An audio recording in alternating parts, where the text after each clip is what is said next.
Hey guys, I wanted to do a video on the 10 triggers of inflammation. Now here's the problem with inflammation. Number one, cancer tends to travel and migrate to areas of inflammation. Okay, so that's number one. And also, if you're in this inflammatory state, you have this immune reaction going on with histamines. Too much histamine in the body is basically a fatigue poison. It's going to make you tired. So you're going to have mucus, you're going to have congestion, and you're going to be tired, okay? So there's all sorts of things that you can do to reduce inflammation, but first we have to identify the triggers. So let's kind of cover all the different triggers. Number one, food allergies. That's the most obvious. When you eat something you're allergic to, you become inflamed, usually in the gut, in the intestines, could be in the small intestine or large intestine. Certain parts of your body could be allergic to certain things, but not other parts. Pretty interesting, right? So let's say in your small intestine, in the lower part, you can have an allergy to gluten, and that can create an ulcer or an irritation or even this inflammatory condition. So you have anything like colitis, diverticulitis, anything itis is inflammation. So the classic thing is dairy, and then nuts like peanuts. Those are the most common things that people are allergic to that basically create just way too much inflammation. Okay, insulin resistance.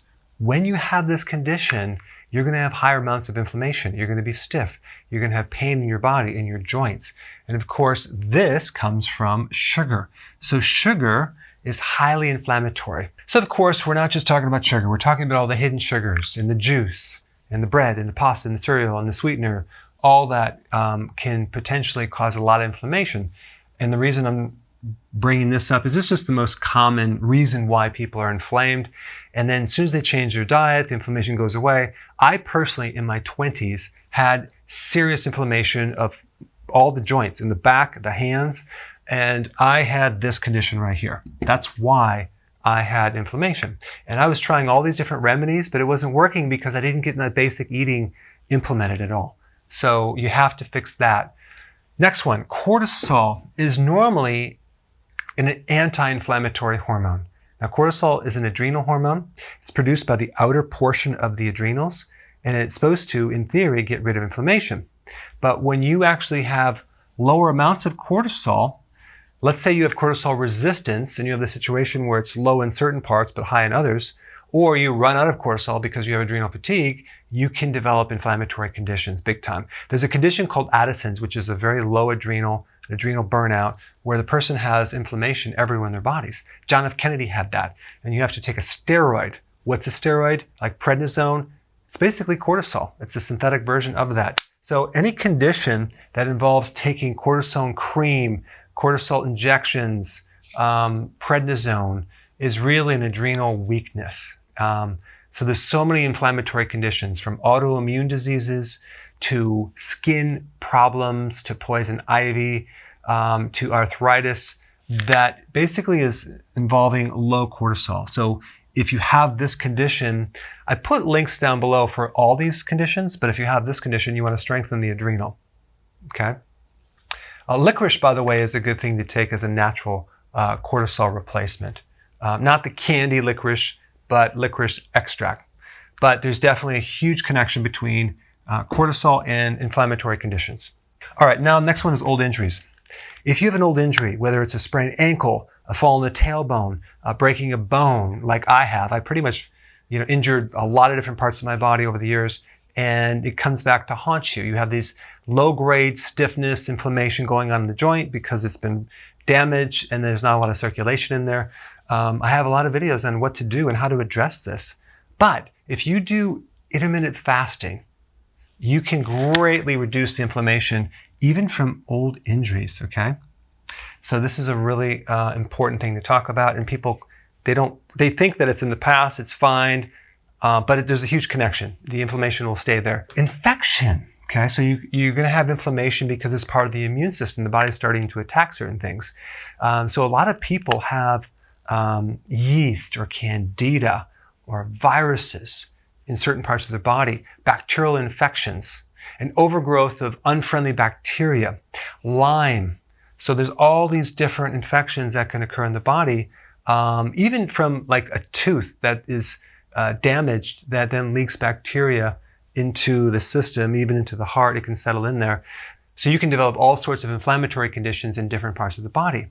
There's even a very small microbe called a nanobacteria that seems to use a calcium igloo or a shell to protect itself.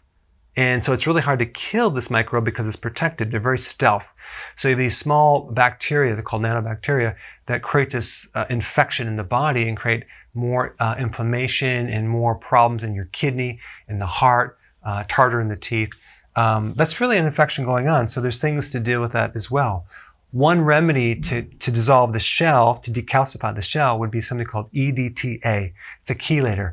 Pulls the shell off, but then you would want to take a natural antibiotic. So anytime someone has this connection to inflammation, I always recommend herbal antibiotics. Clove is a really good one. Oregano is great. Thyme is wonderful. You can even take garlic, but it's actually really important to start clearing out the old infection in the body. And of course, you want to avoid the sugar that feeds it, okay? But infection is actually very, very common, but it's kind of a low-grade infection. It's not really showing up as a major thing, but it's hiding. It's a hidden infection. And the big thing that you're going to notice is fatigue. You're going to have fatigue. Okay. Oxidants. Now, this could be many things, from too much sugar to junk food to alcohol, but I want to mention free iron, okay? Free iron is very corrosive. It's very oxidative in the body. It destroys things. It goes to the brain and destroys. It oxidizes the brain. It oxidizes the arteries and basically creates like a rusting effect. And then the body comes in and to repair it with calcium and cholesterol. So that's called plaque. Okay, it happens in the brain, happens in the heart, it can happen in other places, but oxidants can create an inflammatory condition because there's an immune reaction going on. And by the way, microbes, both good and bad, eat iron. And so when you're actually, you start developing inflammation, the body starts to hide and pull the iron out in for itself. So as a survival mechanism, so the pathogens, the bad bacteria, can't eat it. So you could have this sudden drop of iron and cause even anemia from that. The point is that anytime you have too much iron, you're going to have more infection and more oxidants and more problems. Okay, how would you be exposed to iron? The number one way would be through a supplement. There's all these like very low grade, low quality supplements out there that are iron supplements that you're getting the wrong kind of iron. You want to get your iron from grass-fed, like either liver extract, you can get it in a pill, or grass-fed spleen extract. Okay, that's even better. You'll have enough iron. It's going to be wonderful. It's bound to a protein. It's not like this free iron. It's called elemental iron. You want to stay away from that. That's in the most popular synthetic vitamins. I don't recommend that. Also in wheat products, they enrich the wheat with iron. Well, you're going to feel it's going to be very heavy in your gut when you consume that. In Europe, they don't use that. Like in Italy, they will not use that. Only in America. Welcome to America. But iron is very, very corrosive. It's very bad. It can create a lot of problems in the body. Okay. So alcohol, that's a given. And also junk food will create more damage to the body and create inflammation. So again, that was my problem. I was living on junk food and drinking alcohol and wondering why I was inflamed. When the liver is damaged, you're going to have a lot of inflammation. Okay, omega-6 fatty acids, soy and corn oil, highly inflammatory. It's GMO. It's going to create inflammation. So you just don't want to consume these oils. Raw nuts and raw seeds have enzyme inhibitors. They tend to create a problem with your digestion, especially in the gallbladder. So when you consume too many nuts, especially if they're not germinated or soaked in water overnight and cleaned up and dried out, then you're going to have more irritation and inflammation in the body. So for some people, okay, not everyone, but that can be a problem. Now, the reason I wanted to add this in there, the gallbladder, is because this is something you're not going to find a lot of research on. It's just something I personally observed working with a lot of people, like tens of thousands of people over 30 years. A lot of times they have a gallbladder that is congested, from various reasons. Maybe they're eating junk food or too much sugar, but the gallbladder swells up. It gets congested. It becomes deficient in bile, and they get bloating and inflammatory condition in the gut. So their stomach becomes inflamed from that when they eat. Okay. You can also have high problems with cortisol and get inflammation in the gut as well, especially if it's like your stomach is flat in the morning, yet at night it gets bigger. But the point is that not only will the gallbladder problem cause swelling and inflammation in your digestive tract and over the gallbladder itself, but it's going to refer pain to the right neck and shoulder blade. Anything through this side that's inflamed, it's from the gallbladder. It's very, very common. So the way you would know that is you'd press underneath the right rib cage, massage this area for 2 minutes, bam, gone. Now you know you need to do something to help this condition. Probably change your diet. That might help you. All right, so I just wanted to kind of give you a summary of all the different connecting dots with inflammation. Hope that helped. And make a little note down below and tell me what you thought about this video. Thanks for watching. Hey guys, so there's a whole bunch of people that really need this information.